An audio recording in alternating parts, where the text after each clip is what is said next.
नमस्ते दोस्तों, आज हम बात करेंगे ऑप्शन चेन के बारे में। ऑप्शन चेन क्या है, ऑप्शन चेन कैसे रीड किया जाता है और ऑप्शन चेन के सारे पैरामीटर्स कैसे रीड किया जाता है, उनके बारे में बात करेंगे। तो ऑप्शन चेन को जानने के लिए हम यूज़ में लेंगे सेंसिबल का ऑप्शन चेन। इस ऑप्शन चेन में सारा पैरामीटर्स है, इसीलिए इसका इस्तेमाल कर रहा हूँ और एग्जाम्पल में लेंगे हम निफ्टी 50 का एग्जाम्पल।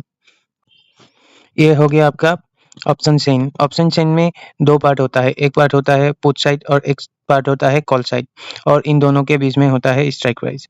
स्ट्राइक प्राइस क्या है, आइए समझते हैं। स्ट्राइक प्राइस एक ऐसी प्री डिटरमाइंड प्राइस है जो ऑप्शन सेलर और ऑप्शन बायर डिसाइड करते हैं कि इन प्राइस में हम वो कॉन्ट्रैक्ट सेल करेंगे या बाय करेंगे। ऑप्शन सेलर जिस भाव पे कॉन्ट्रैक्ट को सेल कर रहा है या ऑप्शन बायर जिस भाव पे कॉन्ट्रैक्ट को बाय कर रहा है ऑप्शन सेलर से, उस प्राइस को हम बोलते हैं स्ट्राइक प्राइस। अब हम देख सकते हैं निफ्टी 50 24,500 के अराउंड उसका ट्रेड हो रहा है। तो 24,000 के आसपास जो प्राइस है, जैसे 24,600, 24,700, 24,800 और नीचे 24,400, 24,300, ये सब स्ट्राइक प्राइस है। मतलब इन प्राइसों के ऊपर जो ऑप्शन बायर है और ऑप्शन सेलर है वो डिसाइड करते हैं कि ये वाला कॉन्ट्रैक्ट हम खरीदने वाला है। मतलब अगर कल साइड में स्ट्राइक प्राइस है 24,600, मतलब 24,600 में ऑप्शन सेलर सेल कर रहा है वो कॉन्ट्रैक्ट, और ऑप्शन बायर कुछ प्रीमियम देके ऑप्शन सेलर को वो कॉन्ट्रैक्ट खरीद रहा है, मतलब 24,600 वाला कॉन्ट्रैक्ट खरीद रहा है। ये हो गया आपका स्ट्राइक प्राइस। अब हम समझते हैं एटीएम यानी at the money, OTM out of the money and ITM in the money, ये क्या होता है। पहले समझते हैं एट द मनी, एटीएम। अगर निफ्टी 50 का इस एग्जांपल ले रहे हैं हम, निफ्टी 50 अभी ट्रेड कर रहा है 24,500 के आसपास। मतलब 24,500 जो स्ट्राइक प्राइस है उसके आसपास जो प्राइस है, मतलब 24,500 और 24,000, अगर निफ्टी 24,500 600 के नीचे और 24,400 के ऊपर अगर ट्रेड कर रहा है तो उसका स्ट्राइक प्राइस होगा कितना, 24,500। ये हो गया आपका एटीएम यानी एट द मनी। अगर 24,000 कॉल साइड में, हम कॉल साइड का एग्जांपल ले रहे हैं, 24,000 के ऊपर अगर चला गया, मतलब 24,500, 24,700, 24,800, 24,900, ये हो गया आपका आउट ऑफ द मनी। मतलब इसमें सिर्फ वो जो प्रीमियम होता है उस प्रीमियम में सिर्फ टाइम वैल्यू है, टाइम वैल्यू और वॉलेटिलिटी वैल्यू है। इसमें जो स्टॉक का प्राइस है उसका वैल्यू नहीं है। मतलब जो प्रीमियम उसने सर्च किया है सेलर ने, वो सिर्फ और सिर्फ वो जो टाइम और वॉलेटिलिटी है उनका वैल्यू है। मतलब अगर आप देखोगे कि नीचे 24,400, 24,500, इसमें अगर आप देखोगे तो 24,400 में ऑप्शन प्रीमियम किन के कारण किसके ऊपर डिसाइड किया जाता है। मतलब 24,000 अभी जो ट्रेड कर रहा है 24,500, लेकिन अगर स्ट्राइक प्राइस आपने चूज किया 24,400, मतलब जो सेलर है वो 24,400 सेल कर रहा है, लेकिन अभी ट्रेड कर रहा है 24,500 में। अगर किसी बायर ने ये अगर 24,000 में से बाय करके 25,000 में मार्केट में सेल करेगा तो उसका 100 रुपीज का प्रॉफिट हो जाएगा। लेकिन जो सेलर होता है वो क्या करेगा, वो 24,000 और 25,000 के में डिफरेंस कितना होता है, 100, वो 100 रुपीज प्रीमियम ही ले लेगा। मतलब ये हो गया आपका इंट्रिंसिक वैल्यू, और उसके ऊपर टाइम वैल्यू और वोलेटिलिटी वैल्यू ऐड करके लेगा। तो कोई भी क्या होगा, 24,400 का जो प्रीमियम है वो जीरो नहीं होगा। क्यों?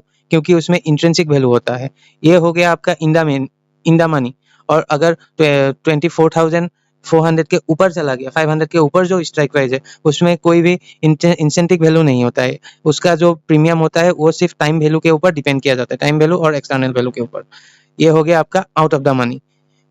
ऐसे ही कॉल साइड में जैसे 24,600 आउट ऑफ द मनी होता है, वैसे ही पुट साइड में ये इन द मनी होता है। क्योंकि पुट साइड में क्या होता है, पुट साइड में अगर नीचे चला गया तो सेलर का लॉस हो जाता है। तो ये वो क्या करता है, वो एक इंश्योरेंस की तरह काम करते हैं, और काम करके क्या करते हैं, बायर से, जो बायर है उससे उसको प्रीमियम देता है। मतलब तुम ये प्रीमियम रखो, अगर ये नीचे चला गया तो तुम मुझे इसी भाव में तुम खरीदोगे।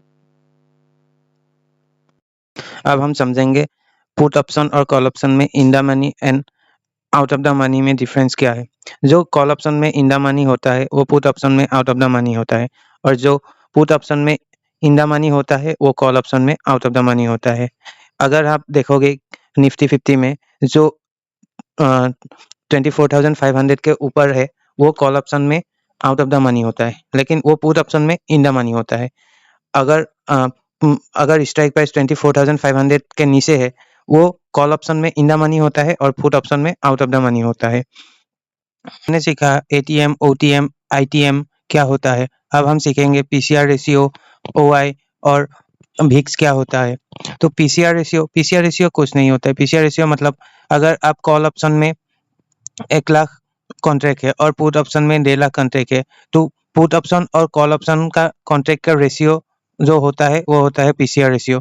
यानी अगर कॉल ऑप्शन में 1 लाख कॉन्ट्रैक्ट है और पुट ऑप्शन में 1.5 लाख कॉन्ट्रैक्ट है, तो 1.5 लाख को 1 लाख से डिवाइड करने से जो आएगा वो होगा पीसीआर रेशियो, यानी 0.5 हो गया पीसीआर रेशियो। अब हम समझेंगे ओआई क्या होता है। ओआई होता है ओपन इंटरेस्ट। ओआई मतलब कितना कॉन्ट्रैक्ट कॉल ऑप्शन या पुट ऑप्शन में होता है। अगर कॉल ऑप्शन में 1 लाख कॉन्ट्रैक्ट है तो कॉल ऑप्शन का ओआई होगा 1 लाख। अगर पुट ऑप्शन में 1.5 लाख कॉन्ट्रैक्ट है तो पुट ऑप्शन का ओआई होगा 1.5 लाख। यानी जितना कॉन्ट्रैक्ट होता है उसे कहते हैं ओआई, यानी ओपन इंटरेस्ट। अब हम समझेंगे भिक्स क्या होता है। भिक्स होता है वॉलेटिलिटी इंडेक्स। हर एक कंट्री का अलग अलग वॉलेटिलिटी इंडेक्स होता है। इंडिया का वैसे भिक्स का नाम है India Vicks. Vicks usually market में फियर को रिप्रेजेंट करता है। अगर मार्केट में फियर बढ़ने लगेगा तो भिक्स का भिक्स बढ़ने लगेगा। तो भिक्स अगर बढ़ने लगेगा तो पुट ऑप्शन का ओआई बढ़ने लगेगा और पुट ऑप्शन का प्रीमियम भी बढ़ने लगेगा। भिक्स और पुट ऑप्शन का प्रीमियम में डायरेक्ट प्रोपोर्शनल होता है। अगर भिक्स बढ़ गया तो पुट ऑप्शन का प्रीमियम भी बढ़ने लग जाएगा। ये होता है भिक्स और पुट ऑप्शन का प्रीमियम के बीच में रिलेशन। अब हम नेक्स्ट एपिसोड में सीखेंगे इन सारे पैरामीटर्स को कैसे ट्रेडिंग में यूज किया जाता है और उसका रियल टाइम ट्रेडिंग में कैसे इस्तेमाल होता है इन सब के ऊपर। तो तब तक के लिए बाय बाय।